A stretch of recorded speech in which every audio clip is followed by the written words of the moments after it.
Bismillahirrahmanirrahim. Assalamualaikum warahmatullahi wabarakatuh.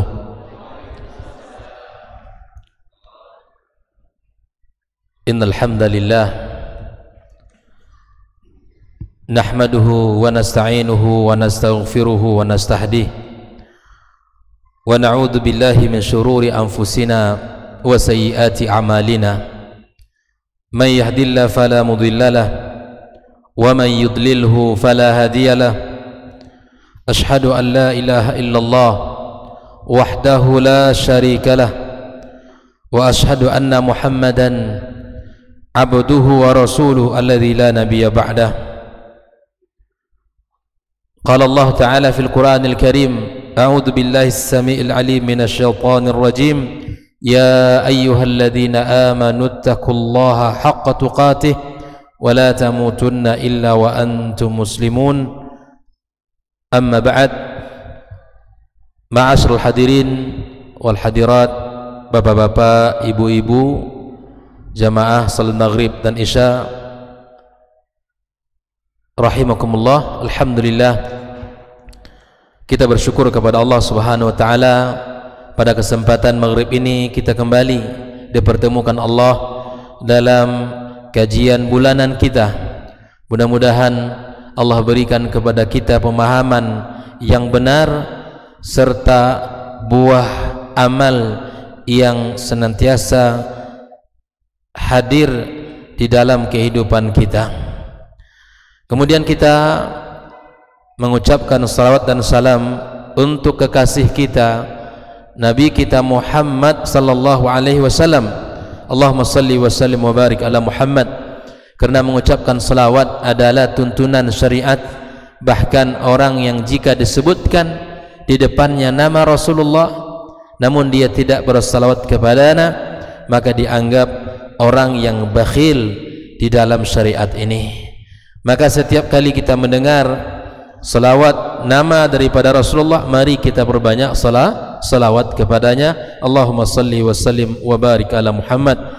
Sehingga dikatakan orang yang paling berbahagia adalah ahlul hadis, itu orang-orang yang mempelajari hadis-hadis Rasul sallallahu alaihi wasallam. Kenapa demikian? Karena setiap kali hadis disebutkan, maka disebutkan nama Nabi sallallahu alaihi wasallam. Maka setiap kali nama beliau disebutkan, kita mengucapkan salawat kepada baginda kita sallallahu alaihi wasallam. Mudah-mudahan kita semua dijadikan orang-orang yang diberi taufik oleh Allah untuk bisa mencontohnya dan menirunya di dalam kehidupan kita dan mendapatkan syafaatnya pada hari kiamat kelak. Malam ini kita akan melanjutkan pembahasan baru setelah kita membahas bagaimana membangun kejiwaan anak, lebih kurang 3 kali pertemuan, dan alhamdulillah sudah kita selesaikan pada pertemuan bulan kemarin, di mana kita di dalam agama ini diajarkan untuk memperhatikan tidak hanya fisik anak, tidak hanya tubuh anak, tapi justru yang mesti juga kita perhatikan, bahkan kita tidak boleh abai, yaitu memperhatikan dari sisi kejiwaan anak kita. Fisik dia boleh besar, Pak. Ya, dia boleh tinggi, berotot, tapi jiwanya tidak sehat, juga tidak akan memberikan arti dalam kehidupan. Tapi ketika jiwanya sehat, walaupun fisiknya tidak sempurna, justru ini akan lebih memberikan manfaat. Kaum muslimin masih ingat kisah salah seorang sahabat Nabi yang mulia, Abdullah ibnu Mas'ud radhiyallahu taala anhu, ya, ketika sahabat lain melihat betisnya yang mungil sekali, sehingga para sahabat ketawa melihatnya. Maka Nabi sallallahu alaihi wasallam mengatakan, demi Allah, kata Rasulullah, bahwa betisnya Abdullah ibnu Mas'ud radhiyallahu taala anhu ditimbang di hari kiamat kelak itu akan lebih berat dari bukit Uhud. Subhanallah. Orang tidak hanya dilihat dari sisi fisik, tapi kemudian dia bernilai di sisi Allah manakala jiwanya itu sehat. Maka kita sudah bahas pada pertemuan sebelumnya bagaimana Islam memandu kita yang membentuk ya jiwa yang sehat, jiwa anak kita yang sehat di dalam menjalani kehidupannya. Malam ini kita insyaallah akan membahas sebuah tema yang penting sekali di dalam pendidikan anak kita, adalah kita mengajarkan kepada anak kita agar mereka berbakti kepada orang tuanya. Mengajarkan kepada anak kita agar mereka berbakti kepada orang tuanya. Kita akan bahas yang pertama adalah di antara pembahasan pokok yang mesti kita pelajari adalah, kita lihat dulu sebelum kita membahas lebih dalam bagaimana Islam mengajarkan cara berbakti kepada orang tua, maka kita juga harus faham bagaimana ya syariat ini memandu kita. Di dalam sebuah hadis Rasulullah sallallahu alaihi wasallam, riwayat At-Tabrani dengan isnad yang hasan dari Ibnu Umar radhiyallahu taala anhuma, qala Rasulullah sallallahu alaihi wasallam, birru abaakum taburrukum abnaukum. Ini kaidah, berbaktilah kalian kepada kedua orang tua kalian, kata Rasul. Ini isnadnya hasan. Maka niscaya anak kalian akan berbakti kepada kalian. Ini adalah kunci bagaimana cara agar anak kita tahu berbakti kepada kita. Maka kita sebagai orang tua mesti menunjukkan bakti kita kepada orang tua kita. Biasanya al-jaza'u min jinsil amal, buah balasan itu berdasarkan amal kita. Kalau sehari-hari kita menunjukkan akhlak yang tidak baik kepada orang tua, jangan disalahkan suatu saat nanti anak kita akan mencontoh perilaku kita. Barangkali lisan kita yang tidak terjaga, kalimat-kalimat kita kepada orang tua senantiasa menyakiti hatinya. Maka jangan heran suatu saat, suatu masa nanti kalau anak kita berkata kasar kepada kita. Karena kuncinya, kata Rasulullah sallallahu alaihi wasallam, kalau ingin anak kita berbakti kepada kita, maka kita sebagai orang tua ya bagi anak kita, maka berikan bakti kita kepada orang tua kita. Ma'asyiral hadirin wal hadirat rahimakumullah. Kemudian pembahasan yang pertama yang disampaikan setelah kita memahami salah satu kunci yang diajarkan oleh Rasulullah sallallahu alaihi wasallam, maka bagaimanakah pahala yang Allah sediakan bagi orang-orang yang berbakti kepada kedua orang tuanya di dunia dan di akhirat kelak. Mari kita lihat bagaimana Rasulullah sallallahu alaihi wasallam bertutur memberikan kepada kita nasihat. Ternyata bakti kepada kedua orang tua sangat luar biasa, memiliki keutamaan yang sangat agung, kedudukan yang sangat tinggi, baik itu di dunia maupun di akhirat kelak. Disebutkan di dalam kitab ini, inna libiril walidaini kabirul athar fil hayatil insan ad-dunyawiyya wal ukhrawiyya. Sesungguhnya bakti kepada kedua orang tua kita memiliki asar, pengaruh di dalam kehidupan kita, dalam kehidupan manusia, baik itu di dunia maupun di akhirat kelak. Bahwa bakti kepada orang tua itu adalah perintah agama. Bakti kepada kedua orang tua kita adalah bagian dari syariat Islam yang tidak boleh kita abaikan.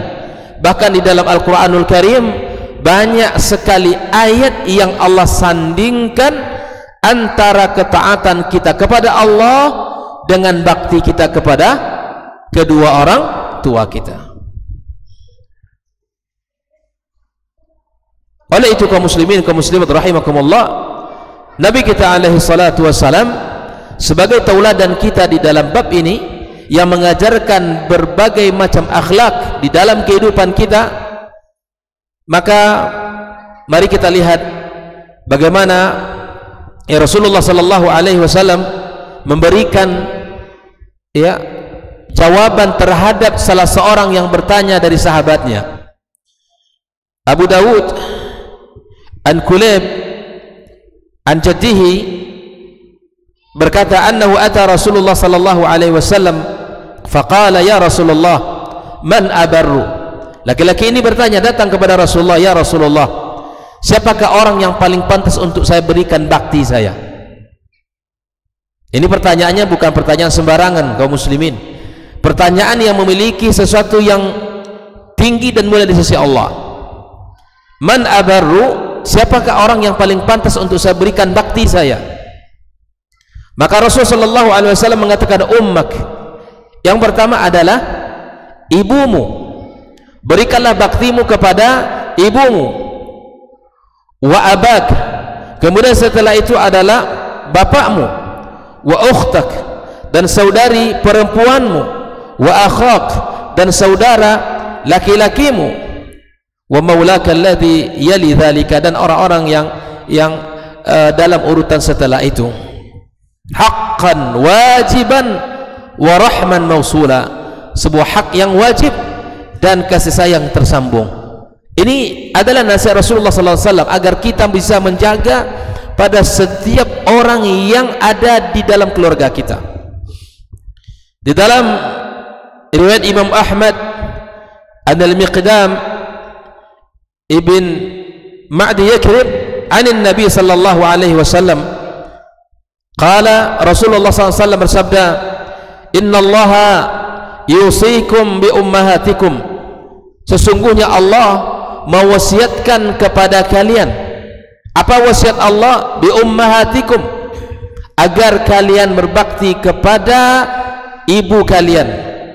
Innallaha yusikum bi ummahatikum, innallaha yusikum bi ummahatikum. 3 kali Nabi sallallahu alaihi wasallam mewasiatkan agar kita berbakti kepada ibu kita. 3 kali. Innallaha yusikum bi ummahatikum. Baru yang keempatnya, innallaha yusikum bi abaikum. Allah wasiatkan kepada kalian agar kalian berbakti kepada orang tua kalian, bapak kalian. Innallaha yusikum bil aqrab fal aqrab, setelah itu adalah orang yang paling dekat posisi keluarga dengan kita. Jadi masing-masing kita memiliki keturunan dan memiliki saudara-saudari. Maka yang paling utama adalah ibu kita, bapak kita, saudari kita, saudara kita, dan keluarga yang paling terdekat, dan seterusnya. Hadis ini riwayat Ibnu Majah dari hadis Abdullah ibn Ayyash dan disahihkan oleh para ulama. Ma'asyiral hadirin rahimakumullah. Ternyata dalam 2 hadis yang sudah kita baca ini ada yang menarik, bahwa ketika bakti untuk ibu itu dilakukan, diperintahkan 3 kali.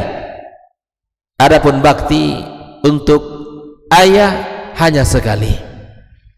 Subhanallah, seorang ibu memiliki kedudukan yang sangat mulia dalam Islam.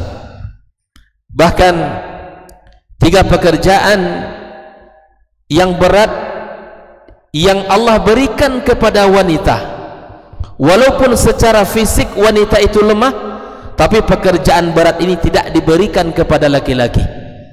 Allah berikan amanah besar ini kepada wanita.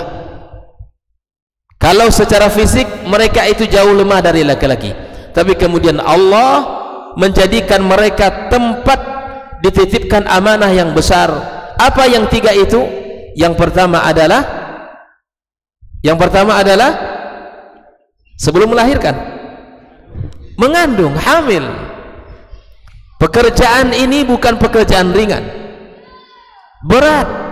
Masing-masing kita melihat ibu kita, bahkan pasangan kita 9 bulan dibawa berdiri, berbaring, duduk. Ini bukan perkara yang ringan. Setelah 9 bulan masuk fase kedua, yaitu fase yang bukan ringan setelah mengandung, tapi lebih berat lagi. Taruhannya nyawa adalah melahirkan. Apakah kita kira selesai hamil, melahirkan, selesai urusan? Belum. Apa setelah itu? Menyusui. Menyusui apakah 3 bulan? 2 tahun, Pak. Bayangkan, 2 tahun. 2 tahun ini siapa yang menetapkan? Allah. Allah Subhanahu wa taala katakan, wal walidatu yurdi'na auladahunna haulaini kamilain. 2 tahun. Jadi ibu-ibu kalau masih ada program hamil, nanti dapat anak, maka ingat ayat ini. Allah itu suruh 2 tahun. Bapak-bapak juga harus tahu bahwa perintah Allah itu untuk disusui anak kita berapa? 2 tahun. Bukan 2 hari, atau bukan 2 pekan, atau bukan 2 bulan. Namun hal yang seperti ini sudah mulai luntur di sebagian keluarga kaum muslimin dengan alasan pekerjaan, dengan alasan apa lagi? Kesehatan, ya, dengan alasan berbagai macam bentuk alasan. Gak mau tubuhnya itu ya berubah, saya ingin tetap langsing seperti dulu kala. Subhanallah, para ummahat, kita sebagai keluarga, suami memahami syariat ini, maka kata Allah Subhanahu wa taala, pahamilah bahwa amanah Allah untuk anak itu 2 tahun disusui. 3 pekerjaan berat ini pekerjaan yang Allah sebutkan bagi wanita dalam Al-Qur'anul Karim. 3 pekerjaan berat inilah yang membuat wanita mesti dimuliakan, dilebihkan daripada suaminya, daripada ayah. Karena 3 pekerjaan ini adalah 3 profesi yang Allah sebutkan dalam Al-Quran. Namun 3 pekerjaan ini hampir-hampir di sebagian keluarga kaum muslimin sudah tidak mau lagi. Bahkan untuk ketika ya, bahkan ada yang mau mengganti dengan boneka. Mau mengganti dengan boneka saja. Ya nak, hari ini banyak orang tidak mau punya anak, Pak. Cukup kita punya boneka di rumah saja. Bahkan ya, dalam kurun waktu yang tidak terlalu lama, salah seorang ya selebriti yang mendakwahkan agar kita tidak punya anak. Pernah dengar enggak?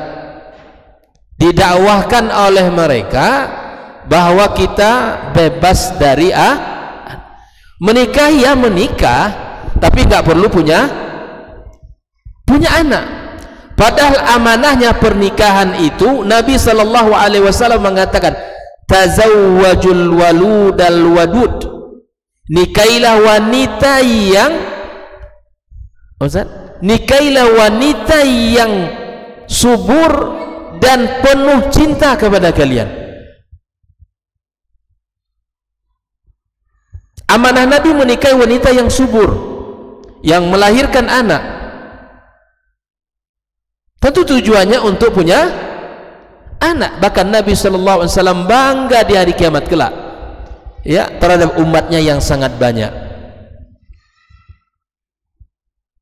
Hari ini ada ajakan untuk tidak punya anak.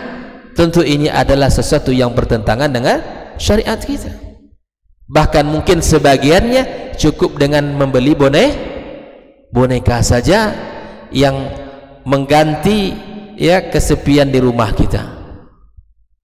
Perlu kita ketahui kaum muslimin bahwa setiap syariat yang Allah tetapkan mesti ada faedah dan manfaat yang kembali kepada kita.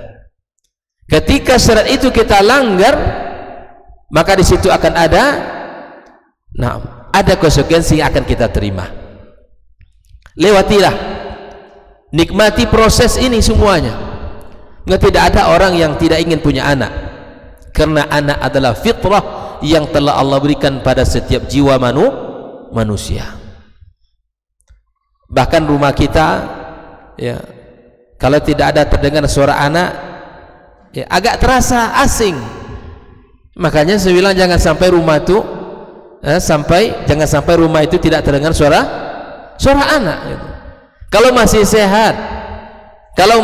sehat, maka jangan kita sampai menghalangi rezeki anak itu, karena setiap anak telah Allah jamin rezekinya. Jangan dengan keyakinan hidup susah, ekonomi berat, nanti anak tidak dikasih makan. Jangan, karena kekhawatiran yang ada, kalau ada seperti itu pun sudah ada di zaman dahulu, sampai mereka membunuh anak-anak mereka. Subhanallah. Maka apa bedanya kita kalau hari ini masih seperti itu keyakinan kita dengan keyakinan orang-orang di masa jahiliyah dulu? Oleh itu kaum muslimin rahimakumullah, anak adalah perhiasan dan anak adalah sesuatu yang indah dalam kehidupan kita. Maka beginilah Allah Subhanahu wa taala memuliakan para wanita dengan memberikan 3 banding 1 kebaktian yang harus kita berikan, ketaatan yang harus kita sempurnakan kepada mereka. Karena 3 pekerjaan berat yang mereka lewati, walaupun secara fisik mereka lemah jika dibandingkan dengan kaum laki-laki.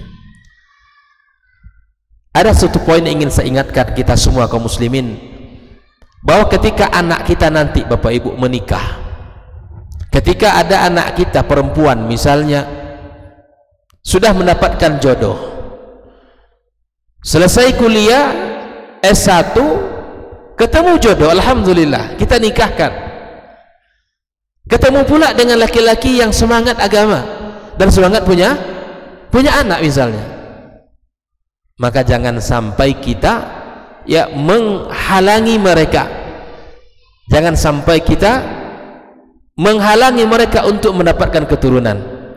Karena dengan beralihnya pola pikir orang tua hari ini, mindset orang tua hari ini, kalau anak disekolahkan S1, selesai S1 mesti bekerja.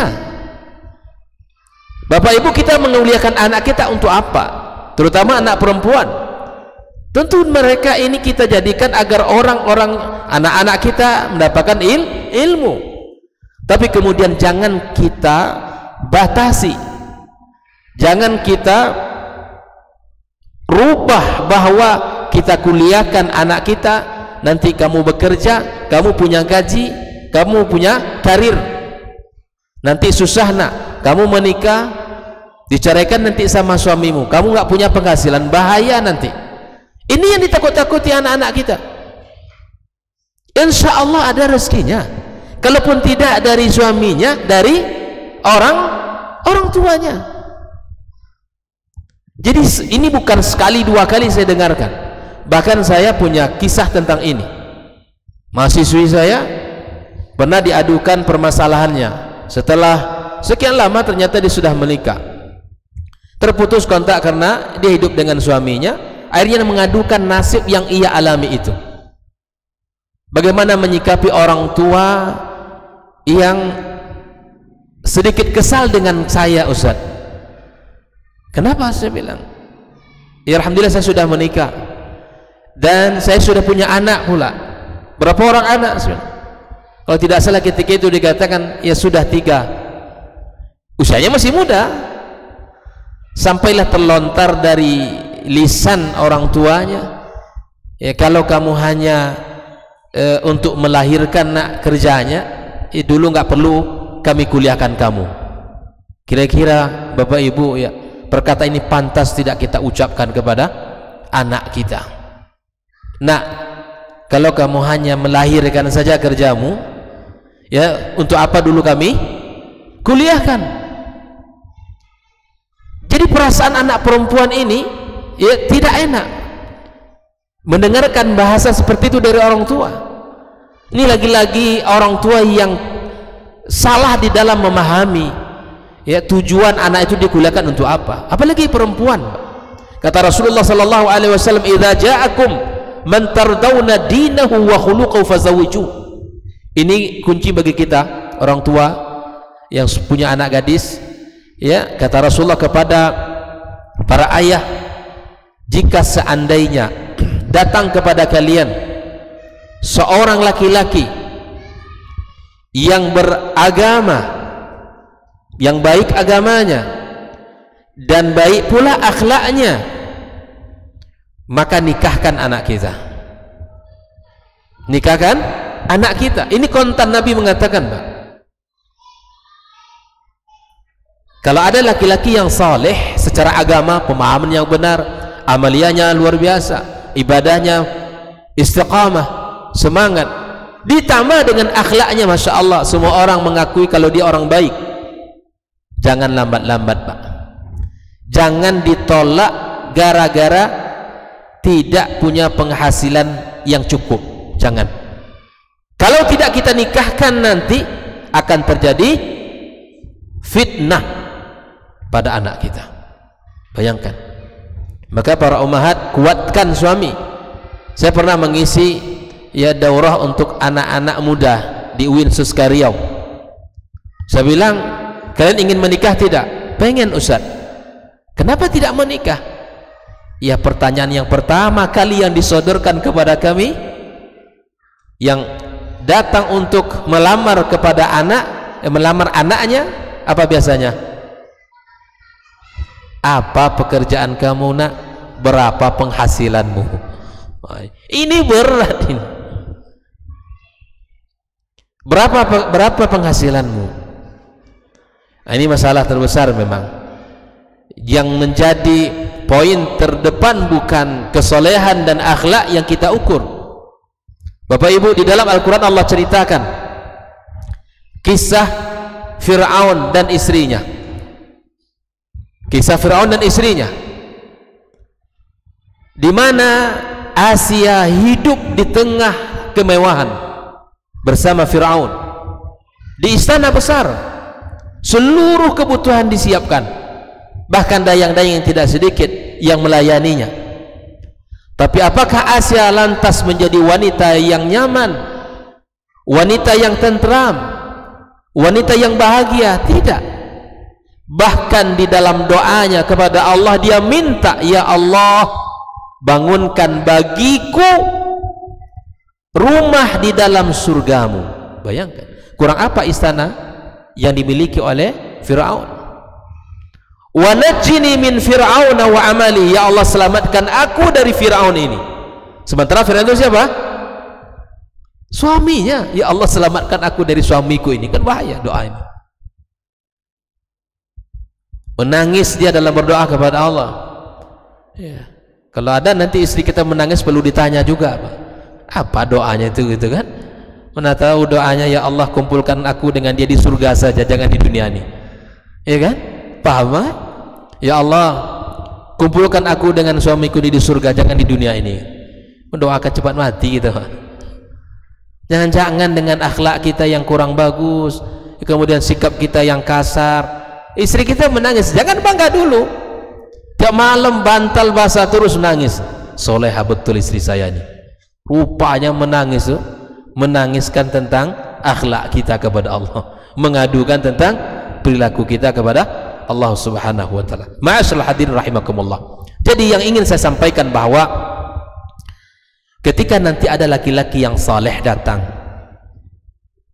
berakhlak pula, maka jangan yang diukur hanya kesesuaian penghasilan dengan kita, tapi jadikan ukuran itu adalah kesolehan dan akhlak tadi, sebagaimana Rasulullah SAW sampaikan itu kepada umatnya. Oleh itu kaum muslimin, jangan beralih dari mindset kita bahwa kita menguliahkan anak kita, lalu kemudian jika ada jodoh setelah kuliah, bahkan mungkin sedang kuliah, maka lihat-lihat, periksa dua hal tadi, periksa agama, periksa akhlaknya. Nah, ada yang menarik. Kenapa disebutkan akhlak oleh Rasulullah? Bukankah akhlak bagian dari agamanya? Karena banyak orang yang agamanya bagus, Pak, tapi akhlaknya tidak bagus. Kok bisa? Iya, karena bisa jadi kasar. Sehingga hal ini pernah ditanyakan kepada Al-Hasan Al-Basri, wahai Hasan, saya punya anak perempuan 3 orang. Ke siapa saya nikahkan anak saya ini? Beri saya nasihat. Maka Hasan Al-Basri mengatakan, nikahkan anakmu kepada laki-laki saleh yang berakhlak. Kenapa demikian wahai Hasan? Karena kalau suami dari anakmu mencintainya dan dia orang yang punya akhlak, dia akan muliakan perempuan, dia akan muliakan anakmu. Tapi ketika dia tidak suka kepada anakmu, maka dia tidak akan sakiti fisik anakmu nanti. Makanya mulianya laki-laki itu dengan memuliakan perempuan. Kalau ada tangan itu cepat kali terbangnya, melayang, maka ini bukan laki-laki yang disebut, yang dipuji oleh Rasulullah SAW. Laki-laki yang disampaikan Rasulullah adalah khairukum li ahli wa ana khairukum li ahli. Laki-laki terbaik itu laki-laki yang baik kepada keluarga, baik dengan ucapannya, akhlak dan perilakunya. Ustaz, banyak kami lihat, banyak sekali yang menyakitkan hati saya. Bagaimana saya tidak marah kepada istri saya? Nah, bagaimana kita menyikapinya? Kata Rasulullah sallallahu alaihi wasallam, la yafruku mu'minun mu'minatan in kariha minha syai'an radhiya minha akhar. Andaikan kalian, kata Rasulullah, melihat sesuatu yang sangat kamu tidak suka pada pasanganmu. Saya tidak suka melihat dia ini, tiap hari HP aja dipegang, anak terbengkalai, rumah tidak dibersihkan, kain tidak dicuci, bahkan makanan telat dihidangkan. Mulai bangun tidur yang dipegang HP. Setelah azan kemudian sholat yang dipegang HP pula lagi. Ini abang mau pergi ke kantor lagi, anak mau pergi sekolah, HP juga dipegang. Komunikasi tidak ada. Komunikasi suami istri tidak ada. Suami pulang kerja, ya assalamualaikum, waalaikumsalam, nggak ditanyakan bagaimana kondisi abang, abang butuh air, teh, kopi, dan tawarkan. Ini yang dibutuhkan. Sebetulnya simple untuk mendapatkan keharmonisan itu. Kuncinya satu adalah komunikasi. Tapi apabila komunikasi pasangan tidak berjalan dengan baik, maka disitulah nanti mulai keretakan. Masing-masing akan menafsirkan perasaannya, masing-masing akan bertindak sesuai dengan keinginannya. Maka kata Rasulullah SAW, jika ada hal yang kamu tidak sukai pada diri pasanganmu, maka lihatlah posisi yang lain yang kamu sukai padanya dan perbaiki kekurangannya. Jangan kita fokus kepada kesalahan satu itu dengan melupakan kebaikan yang ada padanya. Tapi kalau seandainya istri kita sudah nusus, mulai dia membangkang, mulai dia sombong, melawan, itu Al-Quran memberikan solusi. Apa solusi? 3. Yang pertama kata Al-Quran, fa'idhuhum, beri nasihat pasangan kita, beri dia bimbingan tentang apa yang dilakukan. Yang kedua kata Allah Subhanahu wa taala, wahjuruhum fil madaji, yaitu dengan memberikan ya sikap ketidaksukaan kita, ya, dengan menghijir dia di tempat tidur. Artinya kita tidak mau seranjang tidur bersamanya, menunjukkan ketidakridhaan kita kepada dia. Yang ketiga kata Allah, wadribuhum, berikan pukulan pendidikan untuk pasangan kita. Bahkan jenis pukulan itu pun dijelaskan oleh para ulama, bahwa tidak boleh kecuali harus memakai kayu yang besarnya sebesar siwak, dan Nabi mengatakan tidak boleh memukul. Kalaupun kita harus mesti memberikan pukulan, tidak boleh dipukul di wajah dan pada tubuh-tubuh yang jika dipukul itu akan ya menyakiti dan akan ya merusak kecantikannya. Tidak boleh. Bukan pukulan itu yang menjadi sasaran utama kita, tapi sesungguhnya itu adalah untuk lita'dib. Ini yang diberikan Allah Subhanahu wa ta'ala. Inilah jika seandainya wanita itu sudah nusyuz, sudah mulai sombong, sudah mulai suaranya tinggi, sudah mulai melawan, ya jangankan kita yang dipalingkan, kita memalingkan punggung, kita yang sering kena dipalingkan punggungnya oleh pasangan kita. Nah, ini bahaya. Nggak ada lagi rasa. Abang balikan punggung pula malam ini, besok dibalasnya pula 2 kali lipat sebanyak. Ini jangan sampai. Nah, oleh itu kaum muslimin rahimakumullah, kalau komunikasi dalam kehidupan rumah tangga itu berjalan dengan baik, insya Allah roda rumah tangga kita akan berjalan dengan sempurna. Biduk rumah tangga kita akan ya berjayar dengan baik, berjalan dengan baik. Ikhwani kaum muslimin rahimakumullah, kembali pada pembahasan betapa orang tua itu dilebihkan 3 dibanding ayah dengan 3 kali lipat. Di dalam hadis yang lain Rasulullah sallallahu alaihi wasallam bersabda, ridha rabbi fi ridal walid wa sukhtur rabbi fi sukhtil walid. Ridhonya Allah berada pada ridho kedua orang tua kita, dan murkanya Allah berada pada murka orang tua kita. Jangan sampai kita memancing murka Allah kepada kita dengan kita ya berdurhaka kepada orang tua kita, berbuat tidak baik dan tidak sopan kepada orang tua kita. Muliakan mereka, agungkan mereka, berikan sesuatu yang mengembirakan hati orang tua kita. Jangan sampai orang tua kita bersedih ya dari sikap kita terhadap mereka. Bahkan Rasulullah sallallahu alaihi wasallam di dalam hadis yang lain menyebutkan, ketika ada salah seorang anak yang datang kepada Rasul sallallahu alaihi wasallam minta izin untuk bisa berjihad bersama kaum muslimin. Jazakallahu khair. Minta izin agar bisa berjihad bersama kaum muslimin. Maka Rasul bertanya, apakah kedua orang tua kamu masih hidup? Ya Rasulullah, mereka masih hidup. Kata Nabi, pulang. Fa fihi ma fajahid. Pada kedua mereka itu kamu berjihad, maka jadikan mereka ketawa sebagaimana kamu telah menjadikan mereka berdua menangis.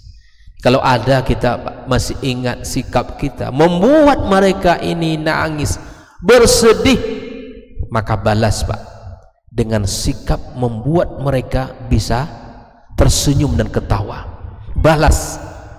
Kalau pernah satu hari kita membuat orang tua kita mereka menangis, bersedih karena perilaku kita, maka harus kita jadikan hati mereka gembira, mereka senang bahagia. Berikan sesuatu dengan membuat mereka bahagia, berikan bakti kita kepada mereka, karena di dalam kehidupan mereka itu ada surga yang Allah sediakan bagi kita. Ma'asyiral hadirin wal hadirat minal muslimin wal muslimat rahimakumullah. Nah, inilah pahala yang Allah sebutkan ya di dunia dan di akhirat. Ternyata Allah tabaraka wa taala akan ya memberikan banyak kebaikan dan banyak pahala kepada kita. Nah, adapun kebaikan dari bakti yang kita berikan kepada kedua orang tua kita di dunia ini disebutkan oleh Rasul sallallahu alaihi wasallam, di antaranya adalah ziyadatul umri wa rizqi, akan bertambahnya usia dan rezeki kita. Bakti yang kita berikan kepada orang tua kita akan menjadi sebab bertambahnya umur kita dan bertambahnya rezeki kita. Di dalam sebuah hadis dari Imam Ahmad dari Anas radhiyallahu taala anhu qala Rasulullah sallallahu alaihi wasallam, Nabi bersabda, man sarrahu ayyamudda lahu fi umrih, barang siapa yang ingin ditambahkan Allah pada usianya, wa yuzdadu fi rizqih, dan ditambahkan pada rezekinya, falyabirra walidayhi, hendaklah dia berikan baktinya kepada kedua orang tuanya. Wal yasil rahimah, dan hendaklah dia sambung rahimnya. Jangan pernah kita putuskan, apalagi orang tua kita yang sudah tua renta, yang sudah memiliki usia yang panjang, yang usia yang senja, maka jangan sampai mereka ini diberikan bakti sekedar saja. Bahkan kalau ada pak orang tua yang hidup bersama kita, buatkan kamar yang bagus, kasur yang bagus, bantal yang bagus, kasur yang bagus, selimut yang bagus. Ini orang tua terkadang pak hidup di rumahnya kamar yang paling belakang, sempit pula, kasur apa adanya, selimut kasar, panas lagi. La ilaha illallah. Di manakah bakti kita kepada mereka? Bahkan justru kita menjadikan tempat yang paling bagus untuk mereka. Ini ditambah lagi, udahlah tempatnya kamar yang paling belakang, kecil pula, ditambah panas, kasur apa adanya, anak dititipkan pula lagi sama dia. Sudahlah dulu kita dikandungnya, dilahirkan, disusui 2 tahun, dibesarkan, banyak pengorbanan mereka. Kita saja sudah capek mereka mengurusi kita, ditambah lagi dengan anak kita yang dia seakan pembantu di rumah kita. Minta tolong itu boleh, tapi minta tolong itu bukan menjadikan orang tua kita sepenuhnya dia menanggung mengurusi anak kita, seakan-akan dia adalah orang yang tidak memiliki kedudukan di rumah itu. Namun terkadang memang cucu, sayang ke cucu itu kata orang melebihi sayang daripada ke anak, ya bu ya. Mungkin ibu punya cucu di rumah, mungkin bahkan cucu itu mencari nenek tempat pelariannya. Kalau orang tuanya punya aturan nggak boleh gini, nggak boleh gitu, biasanya anak mengadu ke siapa? Nek mau jajan ini nek, belilah sendiri, mama nggak boleh. Nah nenek, kalau sudah nenek membawa cucu, mak tentu akan segan untuk melarang. Maka itu ikhwani kaum muslimin, orang tua kita adalah jadi sebab di mana kalau kita berikan bakti kita kepada mereka akan menambahkan usia dan rezeki kita. Maka tambahkan bakti kita kepada mereka, tunjukkan kalau seandainya mereka tinggal bersama kita, muliakan, berikan sesuatu yang senang, makanan apa kesukaannya belikan, dan tempat yang nyaman bagi mereka di rumah kita. Andai mereka jauh dari kita, maka jangan lupa untuk memberikan informasi dan kabar berita kepada mereka. Telepon mereka, kabarkan, tanyakan bagaimana kesehatan, bagaimana kesehatan. Makanya dalam Islam hari ibu itu sebetulnya tidak ada, karena di dalam Islam konsep hari ibu itu sejak kita lahir sampai kita meninggal dunia. Mulai dari ibu kita hidup sampai mereka meninggal dunia, kita mesti memberikan bakti kita. Bukan hanya di hari ibu itu saja. Masing-masing terkadang sibuk membawa bunga, bukan bunga yang dibutuhkan oleh ibu kita, amplop lalu diisi dengan uang, itu yang dibutuhkan. Ini selamat hari ibu, bunga untuk apa sama dia bunga? Tangannya sudah kasar untuk mendidik kita. Jadi terkadang kita ini ikut tren-tren, kemudian kita tidak memahami syariat itu sendiri. Makanya dalam Islam itu hari ibu itu sepanjang masa, sejak kita diberikan usia oleh Allah sampai kita meninggal dunia, kita kepada mereka begitu, kita kepada mereka begitu. Dan bakti kita kepada mereka mulai mereka hidup sampai mereka meninggal dunia, Islam telah memberikan cara berbakti kepada mereka. Mudah-mudahan Allah Subhanahu wa taala memberikan kepada kita taufik untuk bisa menunjukkan dan memberikan bakti kita kepada kedua orang tua kita. Sudah sama? Baik. Inilah hadis yang sudah kita baca tentang keutamaan tadi.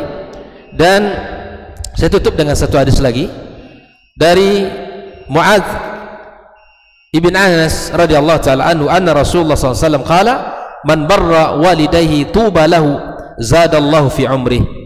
Ini hadis di dalam Faidul Qadir bahwa Rasulullah sallallahu alaihi wasallam mengatakan, barang siapa yang berbakti kepada orang tuanya, tuba lahu, maka beruntunglah dia.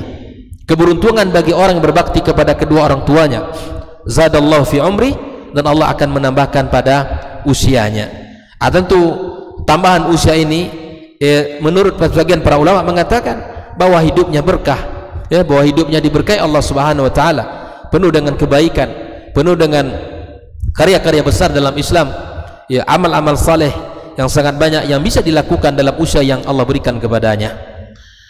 Wallahu taala alam bissawab. Mudah-mudahan Allah Subhanahu wa taala berkahi pertemuan kita, dan insyaallah akan kita lanjutkan tentang pahala dan kebaikan yang akan didapatkan oleh seseorang ketika dia berbakti di dunia ini dengan berbagai janji Allah tabaraka wa taala dan Rasulullah sallallahu alaihi wasallam. Insyaallah akan kita lanjutkan pertemuan kita pada pertemuan yang akan datang biiznillah. Semoga Allah berikan kepada kita kesehatan, usia yang panjang dan kesempatan untuk bisa bersama-sama belajar berilmu tentang bagaimana kita berbakti kepada kedua orang tua kita. Wallahu taala alam bissawab. Subhanakallahumma wa bihamdika asyhadu an la ilaha illa anta astaghfiruka wa natubu ilaik. Wassalamu alaikum warahmatullahi wabarakatuh. Orang yang keluar dari rumahnya menuju rumah Allah untuk menuntut ilmu syar'i, maka sungguh dia sedang berjalan di jalan ilmu, dan itu akan memudahkannya untuk menuju surga Allah Subhanahu wa taala. Man salaka tariqan yatlubu fihi ilman salakallahu bihi tariqan min turuqil jannah. Barang siapa yang menempuh sebuah jalan, jalan yang ditempuhnya adalah jalan menuntut ilmu, maka Allah akan mudahkan jalannya untuk menuju surga Allah Subhanahu wa taala. Orang yang berangkat ke masjid untuk menuntut ilmu syar'i dianggap sebagai jihad fi sabilillah. Nabi alaihi salatu wassalam bersabda, "Man dakhala masjidana hadza", barang siapa yang memasuki masjid kami ini, yakni Masjid Nabawi, liyata'allama khairan, untuk belajar atau mempelajari kebaikan, au yu'allimuhu, atau dia mengajarkan kebaikan, kal mujahidi fi sabilillah, adalah seperti orang yang berjihad di jalan Allah. Mudah-mudahan kehadiran kita di rumah Allah yang mulia ini, tujuan kita hanya satu, untuk mencari ridha Allah tabaraka wa taala. Mudah-mudahan ilmu yang kita pelajari, ilmu yang memberikan keberkahan, yang menerangkan jalan kita dan senantiasa menjaga kita di jalan Allah Subhanahu wa taala.